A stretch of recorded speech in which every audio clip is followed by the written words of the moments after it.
Lengo la leo ilikuwa ni kushuhudia kusaini kwa mkataba kati ya shirika letu na kampuni inayokwenda kutuletea ukamilifu wa miundombinu ya kufikisha maji majumbani.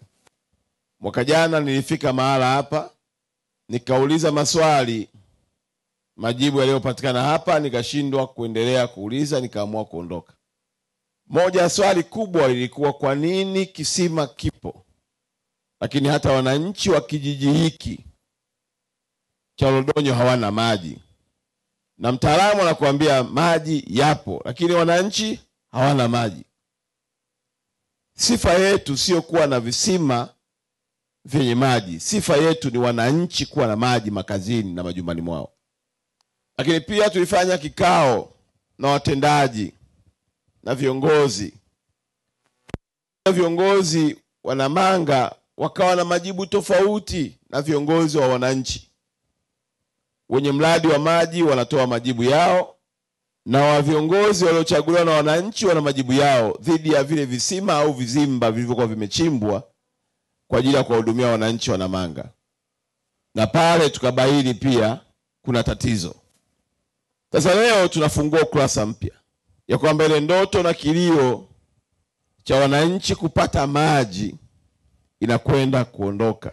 Na wasiofahamu historia, huu mradi wa kuchimba kisima ni mradi uliokuwa kwenye mradi mkubwa wa bilioni 520 wa jiji la Arusha.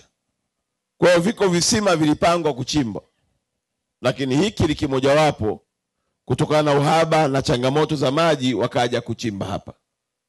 Shida ilikuwa kuyatoa sasa maji walipoyachimba kuwapelekea wananchi. Hii ni moja ya ajenda na ndoto ya Daktari Samia.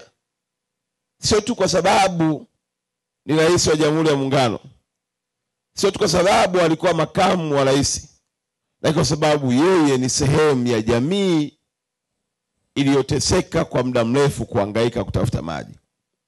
Tunamshukuru sana kwa kuwa kiongozi aliyepata nafasi na kukumbuka maisha ya wanawake wenzake na kuweka mkazo wa kuwapigania ili kuwatua ndoo kichwani na kujenga uchumi imara. Kwa hiyo niwaombe wananchi wa wilaya ya Longido, siwe kikwazo kwa huu mradi. Mradi usianze ukasema eneo langu hili naomba nifanyiwe hivi. Utamfanya mkandarasi achelewe, afu baadaye lawama zinakuja kwa serikali. Kama ambavyo mmefanya kwenye eneo hili, mmetoa bure bila kuiomba serikali fidia, tunaamini pia mtatupatia njia za kusambaza maji bila kuwa na usumbufu ili wananchi wote wapate maji kwa wakati mzuri.